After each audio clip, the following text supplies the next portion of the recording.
PA school challenged me in ways that bodybuilding never did. Now, lifting helped prepare me for it. However, here are 5 things I wish I knew before starting PA school as a bodybuilder. Number 1, oh man, time is tighter than you think. Before starting PA school, I was working, trying to figure out whether or not I wanted to transition to medical school, PhD, or PA school, or even engineering. Now, as soon as I started, I immediately felt the pressure, immediately. Throughout this year alone, we've probably taken over 100 exams. So judging or just comparing what life was like before starting school up until now, I've definitely adjusted to the way I structured my schedule, even to the point where I know my workout, the exact sets, the reps, the exercise before I even hit the gym. That's how structured you have to be, or how I learned I had to be in order to be successful in PA school. So that's number 1. Number 2 is nutrition is survival. So when I say nutrition is survival, what I mean is that, and you learn this in basic biology, is that your brain needs glucose to function. Your brain needs sugar, like glucose, to function.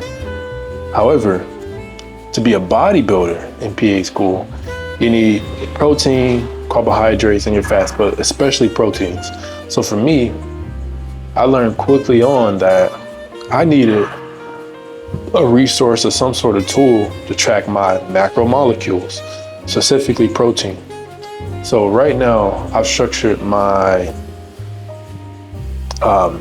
my diet in a way where I eat nothing less than 200 grams of protein a day.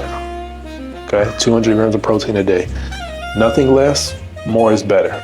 And then as far as the survival, a lot of people say PA school is like drinking through a fire hydrant, and that creates a lot of stress. And where stress comes and bad diet, you can develop conditions.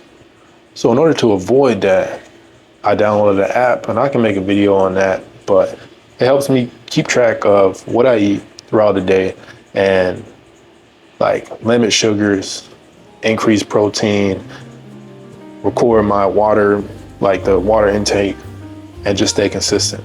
So, but before starting PA school, it was more like lenient, I would say. I was still structured, but not as structured as I am right now. So that's definitely something that I wish I would have like kind of knew going in, but I mean, hey, I'm here now, I'm doing good, and yeah. But number 3, sleep is the real pre-workout, sleep. Now, I don't do pre-workout at all. However, what I've learned is that there's no way you're gonna show up and perform at your highest level in the gym on exams. You need sleep. For me, I've structured it in a way where I get no less than 6 to 7 hours, and that helps me to function while lifting. If I'm waking up early in the morning to lift, or later on in the evening to lift, it keeps that energy flowing while I'm staying consistent. Before is consistency beats perfection.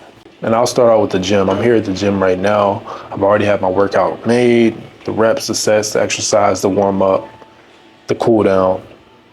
But I'm not in here to lift the heaviest today or to necessarily hit a PR. If I hit a PR, cool. But the biggest thing is staying consistent over time. So the same way I have my workout made today, I have it made tomorrow, the day after, and then I'll even plan the rest day in there. So just consistently planning and trying to set your goals to be consistent. PA school is the same way. So when you are studying for an exam, you don't wait till the last minute. And that's one thing I learned the hard way, is that cramming gets you nowhere, but planning ahead of time and consistently, structure your time wisely, you can get a lot done when you structure your time and and you account for every minute that you use towards trying to achieve what you are trying to achieve, especially in PA school.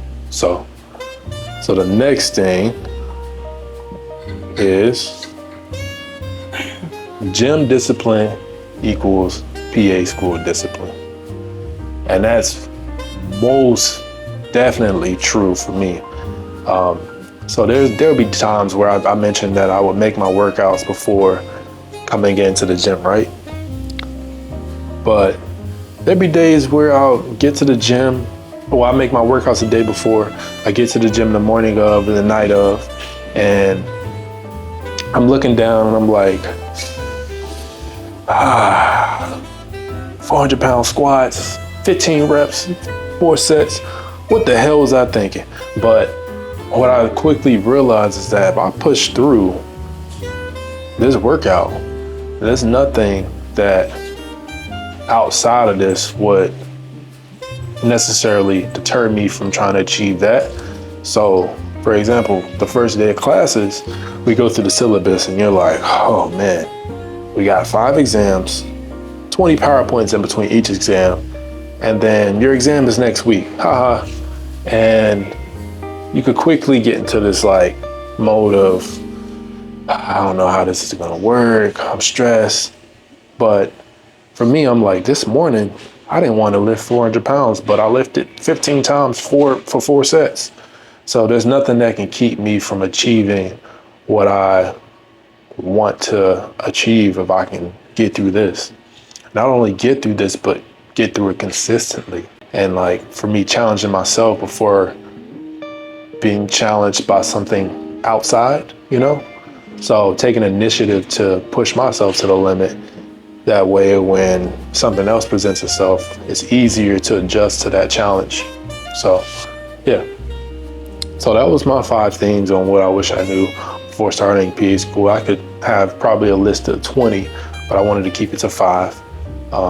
If you have any questions or any video ideas or anything doing with PA school bodybuilding, let me know in the comments. All right, let's keep bettering ourselves, keep showing up consistently, feeding ourselves the right things, and let's grow.